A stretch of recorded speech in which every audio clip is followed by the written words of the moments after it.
Hello दोस्तों, हमारी आज की कहानी है। जब सास ने बहू को छठ के व्रत में मायके जाने से किया मना और खुद की बेटी को बुलाकर बहू से करवाया खूब काम, तो बहू ने भी अपनी सास को ऐसा सबक सिखाया। देखो बहू, साफ साफ बता रही हूँ, अगर तुम्हें छठ पूजा करनी है तो ससुराल में ही करो, बार बार मायके जाने की जरूरत नहीं है। छठ पूजा अपने घर पर करते हैं, मायके में जाकर नहीं। माँ जी, फिर दीदी क्यों हर साल चली आती हैं छठ पूजा करने? उनका भी तो घर है, उनका भी तो परिवार है। वह भी तो अपनी पूजा अपने ससुराल में कर सकती हैं। फिर उनको आप हर साल क्यों बुला लेती हैं? देखो बहू, ज्यादा जुबान लड़ाने की जरूरत नहीं है। वह बेचारी मजबूरी में आती है, अकेली है, नहीं हो पाता है उससे, कोई साथ देने वाला नहीं है, इसीलिए आती है। लेकिन माँ जी, वही हाल तो मेरे साथ भी है। मेरा ही साथ कौन देता है यहाँ पर? मैं भी तो अकेली हूँ। दीदी तो आती हैं, पूरे दिन आराम से बैठी रहती हैं, और मैं 2 दिन का निर्जल उपवास करके पूरे घर का काम भी करूँ, अकेले प्रसाद भी बनाऊं, ऊपर से खाना भी बनाऊं। मेरी मदद कौन करता है? देखो बहू, ज्यादा जुबान मत चलाओ। 4 दिन के लिए आती हो तो छठ पूजा ससुराल में करके वापस अपने पति के पास चली जाओ। मायके तो तुम्हें नहीं जाना है। कहते हुए निर्मला जी गुस्से में फोन काट देती हैं। शालिनी रोने लगी। असल में शालिनी और उसका पूरा परिवार बिहार से था। बिहार में छठ पूजा बहुत ही धूमधाम से मनाई जाती है। शालिनी का भी बहुत शौक था छठ पूजा करने का। ससुराल में कोई भी छठ पूजा नहीं करता था, लेकिन उसके मायके में उसकी सारी बहनें, उसकी बुआ, उसकी दादी, मम्मी सब छठ पूजा करते थे, तो सारे लोग मायके में इकट्ठा होते थे। शालिनी का भी बड़ा मन था कि वह भी छठ पूजा करने मायके ही जाएगी, लेकिन कुछ साल पहले ही शालिनी की ननद रीता भी छठ पूजा करने अपने मायके आने लगी थी। वह भी ससुराल में छठ पूजा नहीं करती थी। शालिनी ने जब मायके से छठ पूजा करने की बात अपनी सास निर्मला जी को बताई कि माँ जी, मैं छठ पूजा करने मायके जाऊंगी, तो निर्मला जी शालिनी के ऊपर भड़क जाती हैं। मायके से छठ पूजा करने के लिए साफ साफ मना कर देती हैं। सास की बातें सुन बेचारी शालिनी को रोना आ गया। पूरे दिन वह उदास रही। शालिनी अपने पति के साथ मुंबई रहती थी। शाम को जब शालिनी के पति रोहित आते हैं, तो शालिनी उन्हें सारी बातें बताते हुए बोली, रोहित, आप छठ पूजा में जाने के लिए तैयार नहीं हैं क्योंकि आपके ऑफिस की छुट्टी नहीं है, और माँ जी मुझे मायके नहीं जाने दे रही। यहाँ पर इतनी सारी व्यवस्था नहीं हो पाती है कि मैं यहाँ पर छठ पूजा कर सकूँ। आपको तो पता है ना, मेरे मायके में सारी लड़कियाँ इकट्ठा होती हैं छठ पूजा के लिए, कितना अच्छा लगता है। लेकिन माँ जी अलग ही धुन पकड़कर बैठी हैं। अब आप बताओ, वैसे तो माँ जी मुझसे कह रही हैं कि लड़कियाँ छठ पूजा अपने ससुराल में करती हैं और खुद हर साल दीदी को बुला लेती है, तो यह नियम बस मेरे लिए है, दीदी के लिए नहीं। फिर उन्हें क्यों बुलाती हैं वह? देखो शालिनी, अब तुम मेरी पत्नी हो तो वह मेरी माँ है ना, मैं उसे कुछ कह नहीं सकता हूँ, ना तुम्हें कह सकता हूँ। तुम लोगों को जो सही लगे आपस में करो। फिलहाल तो मेरे पास टाइम ही नहीं है, मैं जा ही नहीं पाऊंगा, तो तुम्हें क्या ही बोलूंगा। तुम माँ से बातें करो, जैसा कहें वैसा करो। रोहित ने तो साफ साफ अपना पल्ला झाड़ लिया। रोहित से तो कोई बात होने वाली नहीं है। अंत में शालिनी ने अपनी माँ को फोन किया और सारी बातें बताई। सारा कुछ सुनकर शालिनी की माँ ने कहा, बेटा, जब तुम्हारी सास इतना कह रही है, उसके बावजूद भी अगर तुम मायके चली आओगी तो फालतू में तुम्हारे घर में कलेश हो जाएगा। इससे तो अच्छा है कि तुम इस साल तो कम से कम वहां पर छठ पूजा कर ही लो, फिर जैसा देखना अगली बार से यही चले आना। माँ की बात सुन शालिनी मन मार कर ससुराल चली जाती है, लेकिन जिसका डर था वही हुआ। ननद रानी तो हाथों में मेहंदी लगाई बस बैठी ही रही, ना पूजा की तैयारी, ना किसी चीज में हाथ बटाना। यहाँ तक कि निर्मला जी जो घर का थोड़ा थोड़ा काम भी करती थी, वह भी उन्होंने शालिनी के ऊपर ही छोड़ दिया। घर का खाना भी नहीं बनाया, प्रसाद तो दूर की बात थी। शालिनी सुबह सबसे पहले उठकर घर की सफाई करके खाना बनाती है, इसके बाद फिर दोबारा नहाकर प्रसाद बनाने जाती है। सब कुछ उसी के ऊपर था। उसमें निर्मला जी जो थोड़ा बहुत उसकी मदद कर देती थी, लेकिन रीता किसी भी काम में हाथ नहीं बटाती थी। यहाँ तक कि छठ का प्रसाद भी बनाने नहीं बैठी थी, क्योंकि उसे चूल्हे की आग लगती, गर्म होता तो प्यास लग जाती। और बेचारी शालिनी, उसके ऊपर घर का भी काम, पूजा की भी तैयारी, सब कुछ अकेले था। इसी डर से तो वह आना नहीं चाहती थी, क्योंकि निर्मला जी जो भी थोड़ा बहुत काम करती थी, शालिनी को देकर वह भी छोड़ देती थी और बेटी के साथ बैठकर बस बातें ही करती रहती। चाहे घर में कितना भी काम पड़ा हो, चाहे कितनी भी तैयारी करनी हो। ऊपर से बात बात पर निर्मला जी की 4 बातें भी शालिनी को सुनने को मिलती थी। निर्मला जी को बेटी का उपवास तो दिख रहा था, लेकिन वही उपवास बहू ने भी रखा था, यह उन्हें दिखाई नहीं दे रहा था।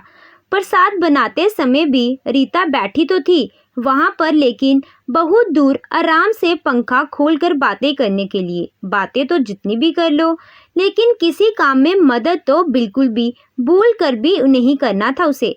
छठ था, पूजा का प्रसाद बन रहा था, इसलिए शालिनी ने सब कुछ छठ मैया के ऊपर छोड़ दिया और पूरे मन से उसने पूजा की तैयारी करी। लेकिन मन ही मन उसने ठान भी लिया था कि अगली बार चाहे कुछ भी हो जाए, वह किसी भी कीमत पर छठ पूजा करने यहाँ पर नहीं आएंगी। 1-2 बार उसने रीता को बोला भी, दीदी थोड़ा तो हाथ बटा दीजिए, छठ का प्रसाद है, मिल बैठकर बनाते हैं तो अच्छा लगता है, थोड़ा सा छठ मैया का गीत भी हो जाता है।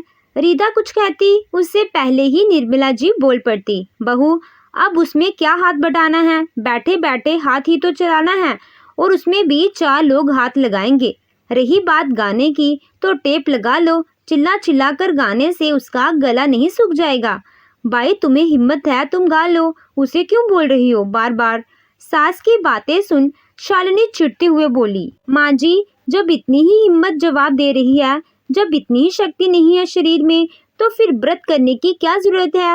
वह व्रत ही कैसा जिसमें हाथ पांव ही ना चले, ना पूजा की तैयारी कर सको, ना प्रसाद बना सको, यहाँ तक कि माता के गीत गाने में भी गला सूख रहा है, तो व्रत करने की जरूरत ही क्या थी। बिना व्रत किए भी पुण्य कमाया जा सकता है।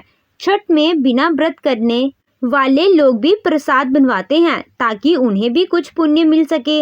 ऐसे बैठे बैठे छठ मैया किसी को आशीर्वाद नहीं देती हैं। और अब समझ में आया मुझे कि दीदी बार बार भाग कर मायके क्यों आती हैं और आप दीदी को मायके क्यों बुलाती हैं।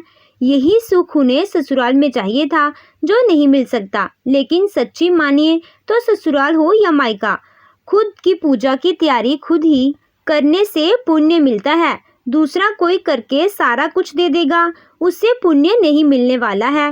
कहते हुए शालिनी अपने काम में बिजी हो गई। लेकिन शालिनी की बात सुन रीता अपनी माँ से बोली, माँ देख रही हो ना, मैं कुछ भी नहीं कर रही भाभी को, लेकिन भाभी लगातार कैसे मुझे बोले जा रही हैं। ऐसा लगता है इन्हें मेरा मायके आना ही पसंद नहीं है। दीदी मायके आना ना आना मुझसे क्या मतलब है, आपका मायका है, आपकी माँ है, आपका घर है, बेशक आओ आप। मैंने कब मना किया, मना तो माँ जी ने ही किया है ना, इन्होंने ही तो मुझसे कहा कि अपना त्योहार अपने घर पर ही करना चाहिए, मायके में नहीं करना चाहिए। पूछिए अपनी माँ से, कहा था कि नहीं उन्होंने मुझसे। मैं भी तो अपने मायके जा रही थी, इन्होंने तो यही कहकर रोक दिया मुझे। रीता अपनी माँ को मुंह देखने लगी तो निर्मला जी ने इशारों में ही रीता से कहा, अरे बेटा इसकी बातों पर ध्यान मत दे, वह बातें मैंने इसके लिए बोली थी, तुम्हारे लिए थोड़ी बोली थी। तू शांत रह, मेरे होते हुए तुम्हें कोई दिक्कत नहीं हो सकती है। जैसे तैसे पूजा खत्म हुई। लेकिन माँ बेटी की हरकतें देख शालिनी ने भी ठान लिया था कि अब वह अगली बार ऐसे क्लेश भरे माहौल से तो अच्छा है कि वो या तो मुंबई में ही छठ कर लेगी या मायके चली जाएगी। देखते ही देखते साल भी निकल गया, सब कुछ सही चल रहा था। अभी छठ आने में 1 महीना था। इस बार भी निर्मला जी शालिनी को 1 महीने पहले से ही टिकट करवाने के लिए बोलने लगी। बहू टिकट पहले ही करा लेना, ऐसा ना हो कि पूजा के टाइम में टिकट मिले ही ना।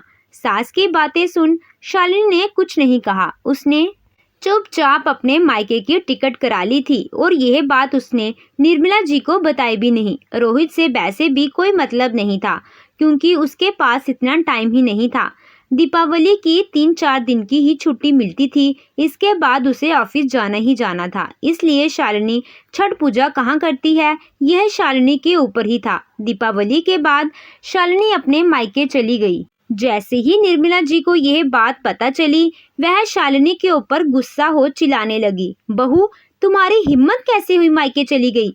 बोला था ना अपने घर पर छठ पूजा होती है।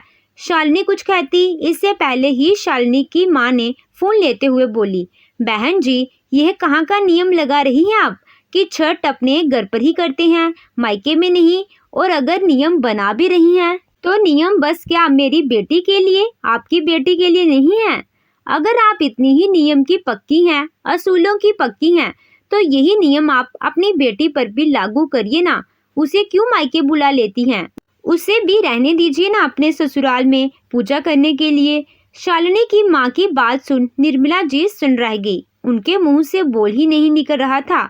अपने आप को संभालते हुए थोड़ी देर बाद उन्होंने कहा, बहन जी, अब आप मेरे घर में आग लगा रही हैं। आप मेरी बहू को भड़का रही हैं। माफ करिएगा बहन जी, आग मैं नहीं, आग आप लगा रही हैं खुद के घर में। पिछली बार भी सारी हरकतें मैं जान चुकी हूँ। आपकी बेटी का निर्जला उपवास रहता है, उसका गला सूखता है, उसे प्यास लगती है। मेरी बेटी भी तो इंसान ही है, उसका गला नहीं सूखता, उसे प्यास नहीं लगती। ऊपर से सारा काम उसके ऊपर रहता है, हाथ बटाने वाला भी कोई नहीं रहता है। काम के डर से आप अपनी बेटी को मायके बुला लेती हैं। कम से कम पूजा पाठ में तो बहू बेटियां मत किया करिए। अगर आपको अपनी बेटी का इतना ख्याल है तो मुझे भी मेरी बेटी का ख्याल है। जैसे आप दावे के साथ अपनी बेटी को मायके बुला लेती हैं, वैसे ही मैंने भी बुलाया है और आज के बाद ये हर बार की छठ पूजा यहीं से करेगी। अगर आप माँ हैं, आपको अपनी बेटी के लिए प्यार आता है, तो मैं भी माँ हूँ, मुझे भी मेरी बेटी के लिए प्यार आता है। वैसे भी बहन जी, किस बात की लड़ाई एक पूजा को लेकर? अरे छठ पूजा तो ऐसा त्योहार है जिसमें जितना मिल बैठकर बनाओ उतना ही पुण्य मिलता है। जो व्रत ना भी करता है उसे भी पुण्य मिलता है। खुशियों का त्योहार है, मिल बांट कर बनाने का, काम करने का त्योहार है, गीत गाने का त्योहार है, भजन करने का त्योहार है, ना कि व्रत करके मुंह गिराकर बैठने का त्योहार है। हंसी खुशी 3 दिन का व्रत कब निकल जाता है ये पता ही नहीं चलता। और आपके यहाँ तो उल्टी ही गंगा बहती है। फिलहाल आपके यहाँ क्या होता है उससे मुझे नहीं मतलब है। मेरी सारी बेटियां मेरे यहाँ आती हैं व्रत करने, इसीलिए आज के बाद शालिनी भी यही व्रत करने आएगी। और अगर आपको देखना ही है ना तो आकर देख लो हमारे यहाँ की छठ पूजा कैसे होती है। क्या बहू, क्या बेटी, क्या सास, पता ही नहीं चलता है। इतना हंसी का माहौल रहता है, इतना खुशनुमा माहौल रहता है, ना कि आपके घर की तरह क्लेश भरा माहौल। आप अपनी बेटी की पूजा देखो, मैं अपनी बेटी की पूजा देख लूंगी। कहते हुए शालिनी की माँ ने फोन काट दिया। शालिनी की माँ की बात सुन हैरान रह गई थी निर्मला जी। उन्हें तो कुछ समझ में ही नहीं आ रहा था।